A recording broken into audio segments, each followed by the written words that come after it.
Hello, my dear students. আজি আমি এটা হায়াৰ ছেকেণ্ডেৰী ছেকেণ্ড ইয়েৰৰ যিটো প্ৰথম কবিতা তোমালোকৰ মাই মাদাৰ এট 66 সেই কবিতাটোৰ সম্পৰ্কে অলপ আলোচনা কৰিম আৰু এই কবিতাটোৰ লাইন বাই লাইন মই তোমালোকক অসমীয়াত বুজাবলৈ চেষ্টা কৰিম। প্ৰথমতে কবিতাটো হৈছে আমাৰ মাই মাদাৰ এট 66 অতি ভাল লগা কবিতা আৰু এই কবিতাটোৰ কবিগৰাকীৰ নাম হৈছে কমলা দাস। কমলা দাস আচলতে তেখেত এগৰাকী কেৰেলাইট হয়, অৰ্থাৎ তেখেত কেৰেলাৰ কবি হয়। জন্মগ্ৰহণ কৰিছিলে কেৰেলাৰ মালাবাৰ নামৰ এডোখৰ ঠাইত আৰু তেখেত আচলতে আচল নামটো তেখেতৰ হৈছিলে কমলা সুৰৈয়া। তেখেতৰ প্ৰকৃত নামটো হৈছে কমলা সুৰৈয়া আৰু তেখেত কমলা দাস কেনেকৈ হ'ল, অৰ্থাৎ তেখেত বিয়া পতাৰ পিছত তেখেতে নাম লৈছিলে কমলা দাস। আৰু ইংৰাজী সাহিত্যত তেখেতে যিমানবোৰ কবিতা লিখিছে বা যিমানবোৰ তেখেতে চুটি গল্প লিখিছে বা উপন্যাস লিখিছে আৰু তেখেতৰ এখন আত্মজীৱনীমূলক গ্ৰন্থও আছে। আৰু এই ইংৰাজী সাহিত্য তেখেতে যিমানবোৰ লিখিছে আৰু সকলোবোৰ তেখেতে কিহৰ ওপৰত লিখিছে, কমলা দাস নামৰ যিটো তেখেতৰ পেন নেম কমলা দাস নামৰ লৈ তেখেতে ইংৰাজী সাহিত্য চৰ্চা কৰিছে আৰু ইংৰাজী সাহিত্য তেখেতে লিখিছে।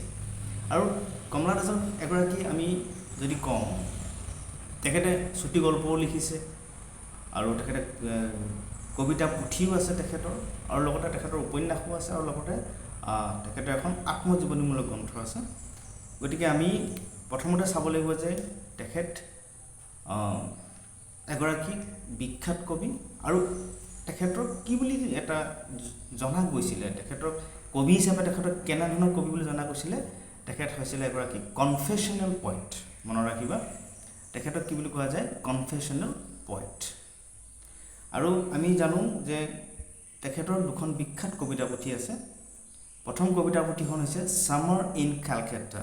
তেখেতৰ প্ৰথম কবিতা পুথিখন ছামাৰ ইন কেলকাতা। মই কথাখিনি এইটো কাৰণে কৈছোঁ যে তোমালোকে কবিতাটো পঢ়াৰ আগতেই কবিজনৰ বিষয়ে অলপ জনাটো দৰকাৰ। তেখেতৰ প্ৰথম কবিতা পুথিখন হৈছিলে ছামাৰ ইন কেলকাতা আৰু দ্বিতীয় কবিতা পুথিখন হৈছে দ্য ডিচেণ্ডেণ্টছ। দুখন কবিতা পুথি, ছামাৰ ইন কেলকাতা, ছেকেণ্ড হৈছে দ্য ডিচেণ্ডেণ্টছ, দুখন তেখেতৰ কবিতা পুথি।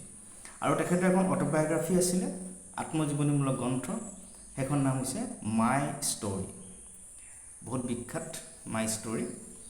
এতিয়া মই কবিজনৰ বিষয়ে চমুকৈ তোমালোকক ক'লোঁ, আৰু যিহেতু কবিজনৰ বিষয়ে বহুত বিশেষ প্ৰশ্ন নাহে, গতিকে আমি চমুকৈ কবিজনৰ বিষয়ে মই তোমালোকক দুআষাৰমান ক'লোঁ। মনত ৰাখিবা বেছিক পইণ্টছ। তেখেত এজন কেৰেলাৰ কবি হয়।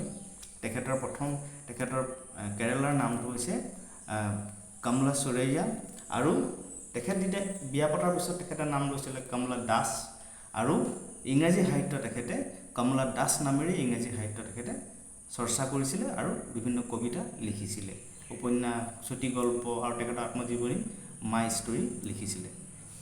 এতিয়া আমি প্ৰথম চাম যে মাই মাদাৰ এট 66, এইখিনি কথাই মনত ৰাখিবা, ইমান বহুত বেছি জানিব নালাগে, প্ৰয়োজন নাই।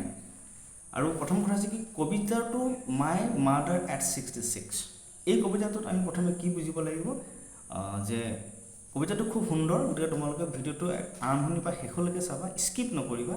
তেতিয়া আৰম্ভণিৰ পৰা শেষলৈকে চালেহে তোমালোকে গোটেই কবিতাটোৰ সম্পৰ্কে জানিব পাৰিবা। আৰু মই যিমান পাৰোঁ সিমান সহজ ভাষাত তোমালোকক বুজাবলৈ চেষ্টা কৰিম। আৰু মই আশা কৰোঁ যে তোমালোকে নিশ্চয় এই ভিডিঅ'টো চোৱাৰ পিছত কবিতাটোৰ সম্পৰ্কে সুন্দৰ ধাৰণা বা জ্ঞান আহিব। প্ৰথম কথাটো হৈছে মাই মাদাৰ এট 66। কবিতাটো খুব সহজ ভাষাত বুজিব লাগিব যে মোৰ মাৰ বয়স হৈছে 66 বছৰ। চিম্পল, বহুত কঠিন জটিলতালৈ যাব প্ৰয়োজন নাই। গতিকে মোৰ মাৰ বয়স হৈছে 66, তাৰমানে মোৰ মাৰ 66 বছৰ বয়স। এতিয়া আমি জানিব লাগিব, এটা সন্তান মানুহে জন্ম লোৱাৰ লগে লগে বিভিন্ন ষ্টেজ মানুহৰ জীৱনত থাকে, অৰ্থাৎ মানুহ কেইবাটাও ষ্টেজ পাৰ হ'বলগীয়া হয়। গতিকে আমি যদি বাল্যকালৰ পৰা ধৰি বাল্যকালৰ পৰা প্ৰাপ্তবয়স্কলৈ গতি কৰোঁ, প্ৰাপ্তবয়স্কৰ পৰা আমি একেবাৰে বৃদ্ধা বয়সলৈ গতি কৰোঁ। গতিকে এই প্ৰতিটো ষ্টেজত আমি কি কৰোঁ, আমাৰ মাজত কিছুমান মৰম চেনেহ বান্ধোন থাকে, হয়নে, বান্ধোন থাকে। গতিকে পৰিয়ালৰ প্ৰতিগৰাকী সদস্যৰ মাজত যিটো আমাৰ মৰম চেনেহ বান্ধোন থাকে, এই সকলোবোৰ আমাৰ কি হয় প্ৰতিটো ষ্টেজত অটুট থাকে, কেতিয়াও কমি নাযায়। গতিকে আজি মোৰ মা বৃদ্ধা হৈছে, আজি মোৰ মা বয়স হৈছে 60ৰ ঊৰ্ধত, সেইবুলি মই মোৰ মাক কি মৰম নকৰিম, মাক মই পাহৰি যাম, এই কথাষাৰ হ'ব নোৱাৰে। গতিকে এই কবিতাটো এইটোৱে বুজাইছে যে মানুহে বৃদ্ধা বয়সত বৃদ্ধ অৱস্থা পোৱাৰ পিছতো আমাৰ নিজৰ পিতৃ মাতৃৰ প্ৰতি যিটো মৰম চেনেহ থাকে, সেই মৰম চেনেহটো ইয়াত সুন্দৰভাৱে এগৰাকী জীয়েক হিচাপে, কমলা দাস এগৰাকী জীয়েক হিচাপে তাইৰ যিটো অনুভৱ সেইখিনি আমাক সুন্দৰকৈ কৈছে। এতিয়া প্ৰথম আমি জানিব লাগিব যে জীয়েক আৰু মাকৰ মাজত সম্পৰ্কৰ যিটো বান্ধোন, মৰম চেনেহৰ যিটো বান্ধোন, এইটো সুন্দৰভাৱে আমাৰ ইয়াত দেখুৱাইছে। মাক যিহেতু বয়স হৈছে, মাকৰ মানে আমি বুজিব লাগিব যে মৃত্যুলৈ আৰু বেছি দিন নাই। আমাৰ কবিগৰাকীয়ে বুজি পাইছে যে, কমলা দাসে বুজি পাইছে যে মাকৰ আৰু মৃত্যুলৈ বেছি দিন নাই। কিন্তু সেই মৃত্যুলৈ বেছি দিন নথকা স্বত্বেও কবিয়ে এতিয়াও মাকৰ প্ৰতি যিটো মৰম চেনেহ অন্তৰত আছে, হৃদয়ত আছে, সেই কথাখিনি আমাক সুন্দৰকৈ প্ৰকাশ পাইছে। এতিয়া ব'ল আমি কবিতাটো লাইন বাই লাইন মই বৰ্ণনা কৰিম, অসমীয়াত মই বুজাই যাম আৰু তোমালোকে খুব ধ্যান দি শুনিবা। প্ৰথম লিখিছে চাবা, driving from my parents home to Cochin last Friday morning. Last Friday morning সহজ ভাষাত যোৱা শুক্ৰবাৰে ৰাতিপুৱা, চিম্পল কথা, যোৱা শুক্ৰবাৰে ৰাতিপুৱা ড্ৰাইভিং মই গাড়ী চলাই গৈ আছিলোঁ ক'ৰ পৰা? ফ্ৰম মাই পেৰেণ্টছ হোম, মই মোৰ পিতৃ মাতৃৰ ঘৰৰ পৰা, মোৰ জন্মৰ ঘৰৰ পৰা মই গাড়ী চলাই যোৱা শুক্ৰবাৰে ৰাতিপুৱা মই ক'লৈ গৈ আছিলোঁ? কোচিন এয়াৰপৰ্টলৈ। কোচিন কেৰেলা এয়াৰপৰ্টৰ এটা নাম কোচিন এয়াৰপৰ্ট, মই তালৈ গৈ আছিলোঁ। এতিয়া আমি বুজিব লাগিব কি বুলি, যে কমলা দাস নিশ্চয় মাকৰ ঘৰলৈ আহিছিলে, মাকৰ ঘৰত কেইদিনমান থাকিলে, তাৰপিছত তাই এতিয়া আকৌ পুনৰ স্বামী গৃহলৈ যাব বিচাৰিছে। গতিকে সেইকাৰণে কৈছে যে যোৱা শুক্ৰবাৰে ৰাতিপুৱা মই যেতিয়া গাড়ী চলাই মাৰ ঘৰৰ পৰা মই যেতিয়া কোচিন এয়াৰপৰ্টলৈ আহিছিলোঁ, তেতিয়া কি কৰিছিলোঁ? I saw my mother beside me. I saw my mother beside me. মই মোৰ মাক ক'ত দেখিছিলোঁ? মোৰ কাষত দেখিছিলোঁ। তাৰমানে আমি কি বুজিব লাগিব যে গাড়ী চলাই আহি আছিলে কবিয়ে, আৰু লগতে মাকক কাষৰ চিটত বহুৱাই আহিছে। আৰু তাই যেতিয়া গাড়ী চলাই আহিছে, চেল্ফ ড্ৰাইভ কৰি আহিছে, নিজে গাড়ীখন চলাই আহিছে, আহোঁতে তাই লাহেকৈ কেৰাহীকৈ মাকলৈ চাইছে যে মা মোৰ কাষতে বহি আছে, মানে মা I saw my mother beside me, beside মানে কাষত। মাক দেখিছোঁ মই, কিন্তু কেনেকুৱা অৱস্থাত দেখিলোঁ কৈছে, কেনেকুৱা অৱস্থাত দেখিলোঁ কৈছে চাবা, ড'জ মানে কি বাৰু? যিটো আমি চিলমিলকৈ টোপনি যোৱা বুজায় বা কলা ঘুমটি বুলি যিটো কোৱা যায়, লাইট শ্লিপ, আচলতে সম্পূৰ্ণ টোপনি যোৱা নাই, কলা ঘুমটি বা চিলমিলকৈ টোপনি যোৱা যিটো অৱস্থা, মূৰ দুপিয়াই জাষ্ট টোপনি গৈছে, গভীৰ নহয়। অ'পেন মাউথেড, আৰু মোৰ মাৰ মুখখন মেল খাই যোৱা মই দেখিছোঁ। গতিকে মোৰ মানে ধৰক টোপনি গৈ আছে, ইমান গভীৰ টোপনি নহয়, চিলমিলকৈ টোপনিকেইটা গৈ আছে মা, আৰু মাৰ মুখখন মেল খাই গৈছে। হাৰ ফেচ এছেন like that of a corpse, আৰু মাৰ মুখখন মই চালোঁ, চাই পিনে কি দেখিলোঁ? মাৰ মুখখন ছাই বৰণীয়া হৈ গৈছে। ছাই বৰণীয়া মানে এছ মানে হৈছে ছাই, হয়নে? আমি কিবা এটা জ্বলি পুৰি শেষ হোৱাৰ পিছত যিখিনি থাকি যায়, ডেটছ কল এছ, অৰ্থাৎ ছাই। গতিকে মাৰ মুখখন কেনেকুৱা হৈছে? ছাই বৰণীয়া হৈ গৈছে। তাৰমানে আমি বুজিব লাগিব ছাই বৰণীয়া মানে কি? আচলতে বিৱৰণ, অৰ্থাৎ সৌন্দৰ্য ম্লান পৰিছে মাৰ, হয়নে? গাভৰু বয়সৰ যিটো সৌন্দৰ্যতা আছিলে বা মাৰ দেখিবলৈ যিমান ধুনীয়া আছিলে, এতিয়া সেইটো নাইকিয়া হৈ গৈছে। গতিকে সেইকাৰণে মাৰ মুখখন কি বুলি কৈছে? ছাই বৰণীয়া, এছ। আৰু কেনেকুৱা ধৰণৰ হৈছে? ছাই বৰণীয়া, আৰু কিহৰ লগত তুলনা কৰিছে? Like corps. কৰ্পছ মানে কি জানানে? Dead body. কৰ্পছ মানে হৈছে ডেড বডি, অৰ্থাৎ মাৰ মুখখন এটা মানে ডেড বডিৰ লগত তুলনা কৰিছে কবিয়ে। গতিকে ডেড বডিটোৰ নিচিনা মাৰ মুখখন মোৰ কি হৈছে? সৌন্দৰ্যতা নাইকিয়া হৈ গৈছে, নিস্তেজ হৈ গৈছে, আৰু বিবৰ্ণ হৈ গৈছে, ৰাইট? এণ্ড ৰিয়েলাইজড উইথ পেইন, আৰু মই সেইটো দেখাৰ লগে লগেই মোৰ মনলৈ কি আহিছে? উইথ পেইন, দুখ, এটা অন্তৰত মই দুখেৰে মই এটা কথা মনত পেলাইছোঁ। কি পেলাইছোঁ? That she was as old as she, আৰু মই গম পাইছোঁ যে মাৰ বুঢ়ী হৈছে, মাৰ অলৰেডি মানে 60+, 60ৰ ঊৰ্ধত যেতিয়া হ'ল মা বুঢ়ী হৈছে। গতিকে মাৰ বুঢ়ী হোৱাৰ অৱস্থাটো মই খুব দুখেৰে কথাটো মই মনলৈ আনিছোঁ। আই ৰিয়েলি যে মোৰ মা বুঢ়ী হৈছে, কাৰণ মাৰ মুখখন মেল খাই গৈছে, মাৰ মুখৰ সৌন্দৰ্যতা নাইকিয়া হৈ গৈছে, নাইকিয়া হৈ দেখিবলৈ কেনেকুৱা হৈছে, জাষ্ট লাইক ডেড বডি, এটা মানে ডেড বডিৰ নিচিনা ছাই বৰণৰ হৈ গৈছে। গতিকে মই কৈছোঁ আগতে ছাই বৰণ মানে হৈছে সৌন্দৰ্যৰ যেতিয়া ম্লান পৰে, সৌন্দৰ্য যেতিয়া কমি যায়, নাইকিয়া হৈ যায়, সেইটো হৈছে এছ। বাট কিন্তু কবি অলপ সাহস গোটাইছে, এতিয়া কৈছে, কি কৈছে, বাট কিন্তু চুন পুট ডেট থট এৱে। কিন্তু কবিয়ে সাহস গোটাই কৈছে, মই কিন্তু চুন অতি সোনকালে খুব খৰতকীয়াকৈ মই কি কৰিলোঁ, পুট ডেট থট এৱে। সেই যিটো দুখৰ চিন্তাটো, মাৰ বয়স হৈছে, মাৰ বেছি দিন নাই, মাৰ মৃত্যুলৈ বেছি দিন নাই, এই যিটো চিন্তাটো মই লাহেকৈ কি কৰিলোঁ, আঁতৰাই থ'লোঁ, একাষৰীয়া কৰি থ'লোঁ, পুট ডেট থট এৱে। সেই চিন্তাটো মই মনৰ পৰা নাইকিয়া কৰি দিলোঁ ক্ষণিকৰভাৱে। And looked out at young trees sprinting. আৰু মই তেতিয়া গাড়ী চলাই গৈ আছোঁ নহয়, মই বাহিৰলৈ খিৰিকীয়েদি চালোঁ, মই কি চালোঁ, লুকড আউট, বাহিৰলৈ চালোঁ, এট য়াং ট্ৰিজ স্প্ৰিণ্টিং।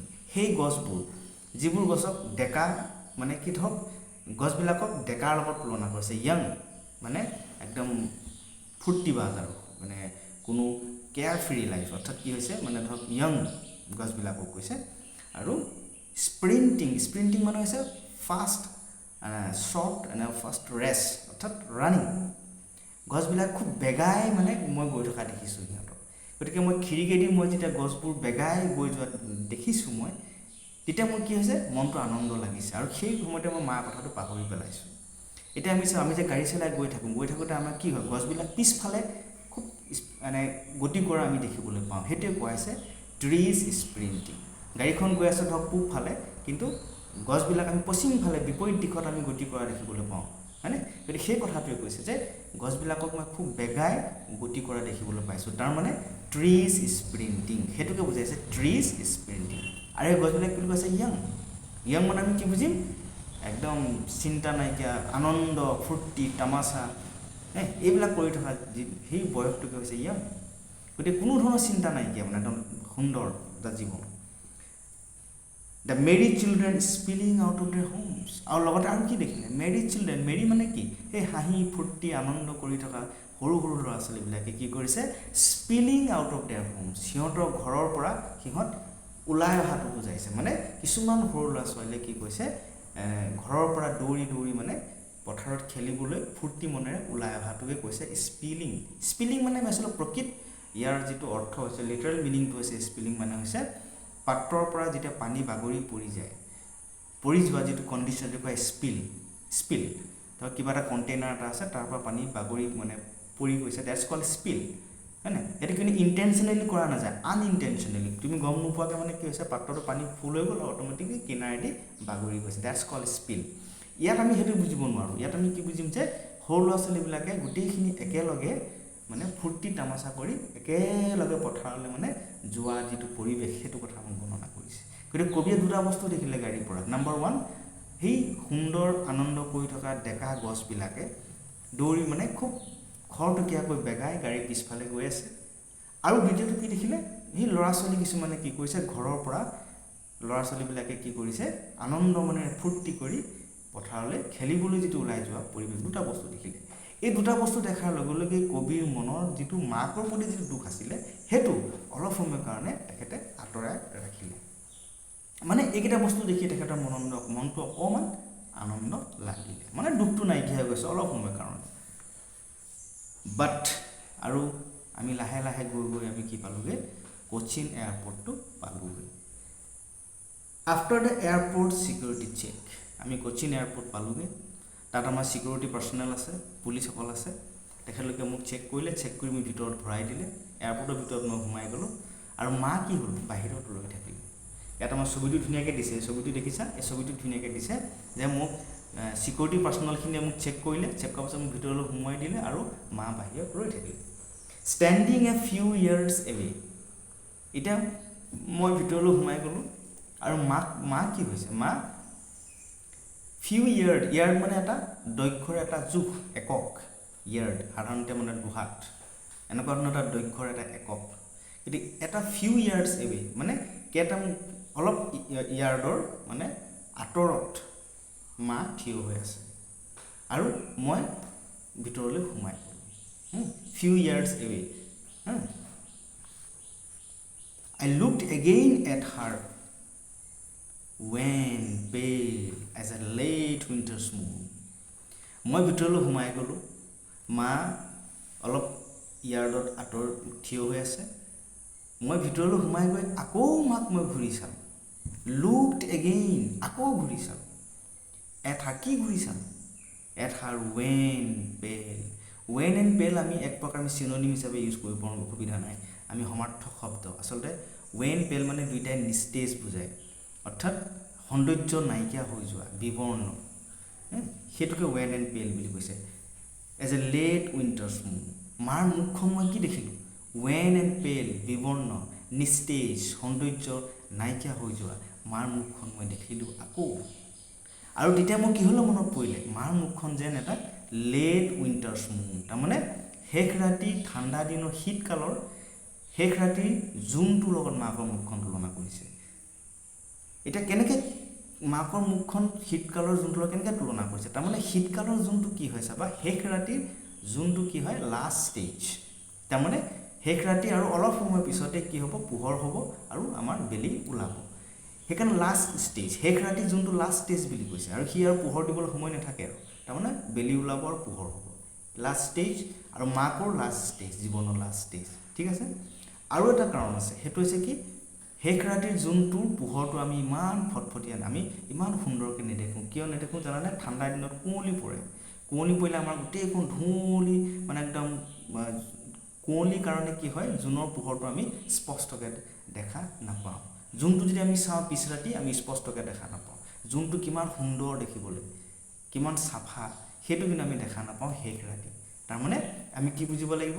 মাকৰ সৌন্দৰ্য নাইকিয়া হৈছে, মাক দেখিবলৈ বেয়া হৈ গৈছে, ছাই বৰণৰ হৈছে, ডেড বডি কালাৰ হৈছে, লাইক ডেট। চন্দ্ৰটোৰ পিছ ৰাতি কি হয়? নিজৰ যিটো সৌন্দৰ্য নাইকিয়া হয়, যিহেতু কুঁৱলীৰ কাৰণে, অতিমাত্ৰা কুঁৱলী নিয়ৰ, অতিমাত্ৰা নিয়ৰ পৰে, হয়নে? সেইটো কাৰণে কি হয়? ধুঁৱলী কুঁৱলী হৈ থাকে, সেইকাৰণে জোনটো আমি ভালকৈ দেখিব, সৌন্দৰ্যটো আমি দেখা নাপাওঁ। আৰু এটা কি কাৰণ কৈছে? যে শেষ ৰাতিৰ যোনটো চন্দ্ৰটো কি হয়? ইয়াৰ জীৱনৰ লাষ্ট ষ্টেজত থাকে, অলপ সময় পিছতে পোহৰ হ'ব, বেলি ওলাব, আৰু তাৰ আৰু পোহৰ দিবলৈ সময় নাথাকে। সেইটো দুটা কথা কৈছে, লাষ্ট ষ্টেজ এণ্ড সৌন্দৰ্য ম্লান পৰা, দুটা দিশৰ কাৰণে আমাৰ মাকৰ মুখখন কিহৰ লগত তুলনা কৰিছে? লেট উইণ্টাৰ্ছ মুন। ক্লিয়াৰ? আৰু মোৰ কি হ'ল? এণ্ড ফেল্ট, মই অনুভৱ কৰিলোঁ কি? ডেট অ'ল্ড ফেমিলিয়াৰ এক, সেই পুৰণা মোৰ পৰিচিত দুখ। অ'ল্ড ফেমিলিয়াৰ এক তাৰমানে কি বাৰু? আমাৰ সদায় পৰিচিত দুখটো কি বাৰু? মৃত্যু, জীৱনৰ কাৰণে আঁতৰি যোৱাটো, জীৱনৰ কাৰণে নাইকিয়া হৈ যোৱাটো, সেইটোৱে আমাৰ পৰিচিত দুখ নহয় জানো? আমি সকলোৱে জানো সেই দুখটো, হয়নে? এইটো আমি সকলোৱে জানো, সেইটোৱে কথা কৈছে। এতিয়া মই দেখিলোঁ মাৰ মুখখন, দেখিলোঁ মই একদম পূৰা নিস্তেজ, সৌন্দৰ্য নথকা, একদম তোমাৰ ফুট ছাই বৰণৰ ডেড বডি ৰঙৰ মানে মাৰ মুখখন দেখিলোঁ। তেতিয়া মোৰ মনলৈ ঘপককৈ কি আহিলে? যে সেই পুৰণা চিনাকি দুখটো মোৰ মনলৈ আহিলে। তাৰমানে মাৰ লগত মোৰ আৰু ছেপাৰেশ্যনৰ বেছি দিন সময় নাই, তাৰমানে মাৰ পৰা মই আঁতৰাৰ বেছি সময় নালাগে। মাৰ মৃত্যু হ'ব আৰু মোৰ বেছি দিন নাই, মাৰ পৰা মই চিৰজীৱনৰ কাৰণে মা মোৰ পৰা আঁতৰি যাব। সেইটো হৈছে ফেমিলিয়াৰ এক। এক মানে দুখ। মাই চাইল্ডহুড ফিয়াৰ, আকৌ মোৰ বাল্যকালৰ ভয় বুলি কৈছে, সৰুকালৰ ভয়। সেইটো কি? মাই চাইল্ডহুড ফিয়াৰ মানে সৰুকালৰ ভয়টো মানে কি? সাধাৰণতে সৰু ল'ৰা ছোৱালীবিলাকৰ আমাৰ এটা ভয় থাকে যে মোৰ মা আঁতৰি গুচি যাব নেকি।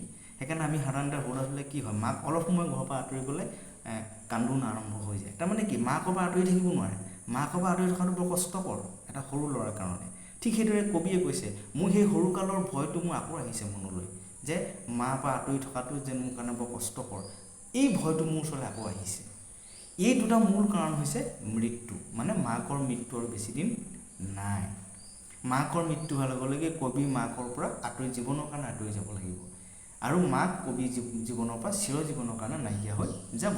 গতিকে এই দুটা বস্তু কৈছে, এটা হৈছে ফেমিলিয়াৰ এক আৰু হৈছে চাইল্ডহুড ফিয়াৰ। ফেমিলিয়াৰ এক মানে হৈছে ডেথ, মৃত্যু, যিটো আমি সকলোৱে জানো, আৰু চাইল্ডহুড ফিয়াৰ মানে হৈছে সৰুকালৰ ল'ৰাবিলাকৰ যিটো মাকৰ পৰা আঁতৰি থকাৰ যিটো ভয়, মানে আঁতৰি থকাটো মানে নিবিচাৰে আঁতৰি থাকিবৰ কাৰণে, সেইটো এটা। এই দুইটা বস্তুৱে কবিৰ মনলৈ আহিছে বাট কিন্তু অল আই সেড ওয়াজ কিন্তু মই শেষ মুহূৰ্তত মই এটা কথাই ক'লোঁ মাক কি বুলি ক'লোঁ সি ইউ চুন আম্মা মা তোমাক মই বেছি সোনকালে দেখা পাম বেছি দিন নাই মই আহি আছোঁ তোমাৰ ওচৰলৈ এইটো মানে কি কবিয়ে মাকক মানে কি কৰিছে এটা মানে আনন্দ দিছে আৰু এইটো কি কৈছে যে কবিয়ে মাকক মানে এটা আনন্দ দিছে দেই যে মা এই মুটি ভয় খাব নালাগে মই তোমাক লগ কৰিমহি আহিম তুমি চিন্তা নকৰিবা এইটো মানে এটা মনৰ এটা মাকক শান্তি এটা দিছে and all I did was আৰু মই কি কৰিলোঁ সেইটো মই স্মাইল এণ্ড স্মাইল মই একো কৰিব নোৱাৰিলোঁ সেইটো মই যিটো কৰিলোঁ সেইটো হৈছে কি একমাত্ৰ মই মাক হাঁহি বিদায় দিলোঁ আৰু মই এয়াৰপৰ্টৰ ভিতৰলৈ সোমাই গ'লোঁ সেইটো কথা কৈছোঁ গতিকে কবিয়ে কি কৈছে যে কবিয়ে কৈছে যে আমাক যে মানে কবিৰ মাকৰ যে মৃত্যু হ'ব সেই কথাটো কবিয়ে গম পাইছে বেছি দিন নাই আৰু শেষ মুহূৰ্তত কবিয়ে মাকক এই যে হাঁহিলে আৰু সি ইউ চুন আম্মা তোমাক সোনকালে লগ কৰি আছোঁ মা তুমি চিন্তা নকৰিবা মই আকৌ আহি আছোঁ এই কথাকেইটা মানে মাকৰ এটা কথা কাৰণে কৈছে যে মাকৰ মনটো অলপ শান্তি ল'ব যিকেইদিন জীয়াই থাকে এটা বিশ্বাসত জীয়াই থাকিব যে মোৰ ছোৱালীজনী আকৌ ঘূৰি আহিব মোক আকৌ লগ কৰিব এই তেনেকুৱা ধৰণৰ কথা চিন্তা কৰি কবি এই বাক্যশাৰী লাষ্টত ক'লে সি ইউ চুন আম্মা আৰু স্মাইল এণ্ড হাঁহি এয়াৰপৰ্টৰ ভিতৰলৈ সোমাই গ'ল গতিকে কবিতাটো ইমানতে শেষ হৈছে আৰু মই আশা কৰোঁ মই কবিতাটো তোমাৰ খুব অসমীয়াত মানে সহজ ভাষাত বুজাবলৈ চেষ্টা কৰিছোঁ আৰু ইয়াৰ কবিতাটোৰ ডাঙৰ এটা বৈশিষ্ট্য কি আছে জানানে কবিতাটোত কিন্তু বাক্য